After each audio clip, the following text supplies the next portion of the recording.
सूरजपुर नाम के एक छोटे से गांव में दो भाई रहते थे। बचपन से ही दोनों भाइयों की आदतें बिल्कुल अलग थीं। बड़ा भाई हरिया बहुत तेज दिमाग वाला था, लेकिन साथ ही बहुत लालची और घमंडी भी था। वही उसका छोटा भाई माधव सीधा सादा, मेहनती और दयालु स्वभाव का था। धीरे धीरे समय बीतता गया और दोनों भाई बड़े हो गए, लेकिन उनके स्वभाव में कोई बदलाव नहीं आया। इसी वजह से दोनों ने अलग अलग घर बना लिए और अलग रहने लगे। हरिया गांव का सबसे अमीर आदमी बन गया था। उसके पास खेत, पैसा, नौकर चाकर सब कुछ था। उसके घर में हर दिन अच्छे पकवान बनते, नए कपड़े पहने जाते और सभी त्योहार बड़े धूमधाम से मनाए जाते थे। वहीं दूसरी तरफ माधव बहुत गरीब था। उसके पास न ढंग का काम था, न पैसा। वह दिन रात मेहनत करता, लेकिन फिर भी घर का खर्च पूरा नहीं कर पाता था। माधव की पत्नी और बच्चे बेचारे कई बार भूखे सो जाते थे। घर में फटे पुराने कपड़े थे और खाने के लिए मुश्किल से कुछ मिलता था। माधव अपने परिवार की हालत देखकर बहुत दुखी रहता था। एक दिन उसने तय किया कि वह अपने बड़े भाई हरिया से मदद मांगेगा। माधव बेचारा इसी उम्मीद को लेकर अपने बड़े भाई हरिया के घर गया। भैया नमस्ते, कैसे हो? ठीक हो? तुम यहाँ क्यों आए हो? भैया, मैं बहुत परेशानी में हूँ। घर में खाने को कुछ नहीं है। बच्चों की हालत बहुत खराब है। मुझे थोड़े पैसे उधार दे दो, मैं मेहनत करके लौटा दूंगा। मैं जानता था तुम हमेशा भीख मांगने ही आते हो। खुद कुछ करने की कोशिश क्यों नहीं करते? ऐसा मत कहो भैया, मैं सच में बहुत मजबूर हूँ। मुझे तुम्हारी मजबूरी से कोई मतलब नहीं है। जाओ यहाँ से, मेरे पास तुम्हारे लिए कुछ नहीं है। हरिया ने माधव को अपने घर से भगा दिया। माधव बहुत ही दुखी मन से वापस लौटने लगा। रास्ते में वह सोचता जा रहा था कि अब वह अपने परिवार का पेट कैसे भरेगा। तभी उसने रास्ते में एक बहुत बूढ़ी अम्मा को देखा, जो भारी अनाज की बोरी उठाने की कोशिश कर रही थीं। माधव का दिल पिघल गया। अम्मा रुकिए, मैं आपकी मदद कर देता हूँ।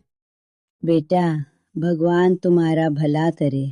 मुझसे ये बोरी उठाई नहीं जा रही, लेकिन तुम इतने परेशान क्यों लग रहे हो? अम्मा, मैं बहुत गरीब हूँ। मेरा परिवार भूखा है और मैं कुछ भी नहीं कर पा रहा हूँ।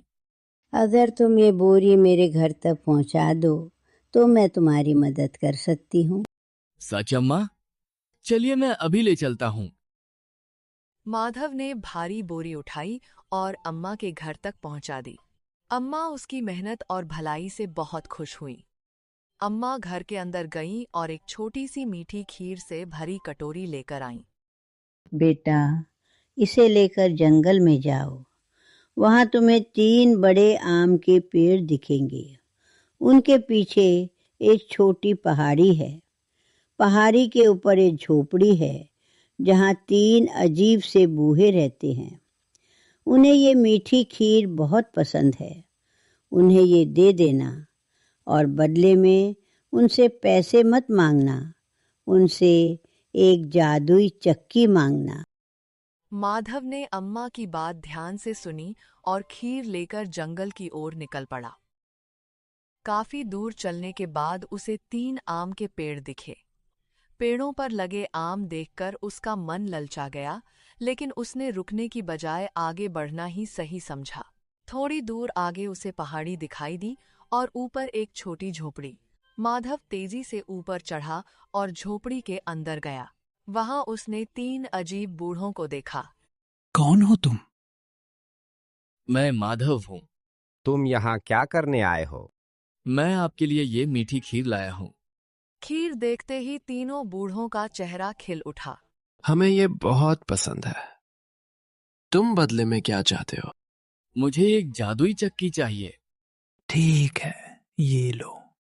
लेकिन ध्यान रखना, ये कोई साधारण चक्की नहीं है। इस चक्की से तुम जो चाहोगे पा सकते हो। एक और बात की ध्यान रखना, काम पूरा होने के बाद इसे ढक देना, वरना ये रुकती नहीं है। माधव चक्की को लेकर घर आया। उसने चक्की को जमीन पर रखा और बोला, चक्की चक्की, मुझे चावल दो। तुरंत चक्की से चावल निकलने लगे। फिर उसने दाल, आटा सब कुछ मांगा और चक्की सब देती गई। कुछ ही दिनों में माधव अमीर हो गया। लेकिन हरिया को यह सब देखकर जलन होने लगी। एक बात समझ नहीं आ रही है, ये अचानक इतना अमीर कैसे हो गया? जरूर कोई ऐसा राज है। एक दिन वह चुपके से माधव के घर जा पहुंचा। वहां उसने माधव से बातें करते करते ध्यान से सब कुछ देखा और कुछ ही समय में उसे उस खास चक्की का रहस्य समझ में आ गया। अगले दिन मौका मिलते ही उसने वह जादुई चक्की चुरा ली और अपने परिवार के साथ गांव छोड़कर कहीं दूर जाने का फैसला कर लिया। रास्ते में नदी पार करते समय हरिया को चक्की चलाने की सूझी। चक्की चक्की, मुझे सोना दो। चक्की से सोना निकलने लगा, लेकिन चक्की रोकना उसे नहीं आता था।